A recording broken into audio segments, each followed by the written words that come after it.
রাজধানীতে ঈদ কেনাকাটার খবর জানাতে এই মুহূর্তে গাউসিয়া মার্কেটে আছেন রিপোর্টার অন্তরা সেন। সরাসরি চলে যাচ্ছি তার কাছে। রমজান মাসের আজ তৃতীয় দিন, আর এরই মধ্যে কিন্তু শুরু হয়ে গেছে ঈদের কেনাকাটা।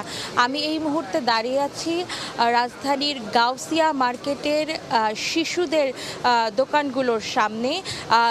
এরই মধ্যে কিন্তু দোকান খুলেছে, সকাল 10:30 নাগাদ কিন্তু দোকান খোলা শুরু হলেও আমরা কিন্তু মার্কেট এসে দেখতে পেয়েছি দোকান খোলার আগেই কিন্তু ক্রেতারা চলে এসেছেন মার্কেটে।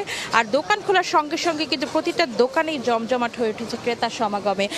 এবার কিন্তু রমজানের শুরু থেকে মার্কেটগুলোতে কিন্তু ভিড় বাড়ছে। অনেকেই কিন্তু ঈদের আগ পর্যন্ত অপেক্ষা না করে এখনই কিন্তু কেনাকাটা শুরু করছেন।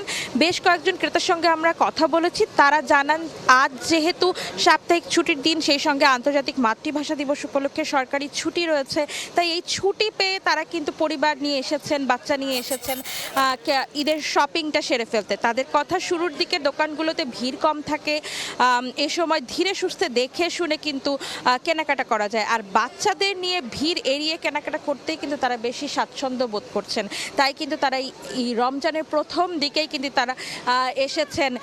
এবার কিন্তু শিশুদের জন্য নানান ডিজাইন আর নকশার কিন্তু পোশাক রয়েছে। বেশ কিছু ট্রেন্ডি পোশাকও কিন্তু এবার রয়েছে, যার মধ্যে পার্টি ফ্রকগুলো রয়েছে বিভিন্ন ধরনের 3 পিস কালারফুল কিছু পোশাক রয়েছে বাচ্চাদের জন্য।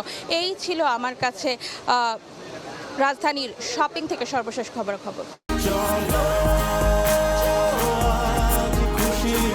40 বছর ধরে অসংখ্য খুশির মিছিলে ছিল আইডিএলসি, থাকবে আগামীতেও।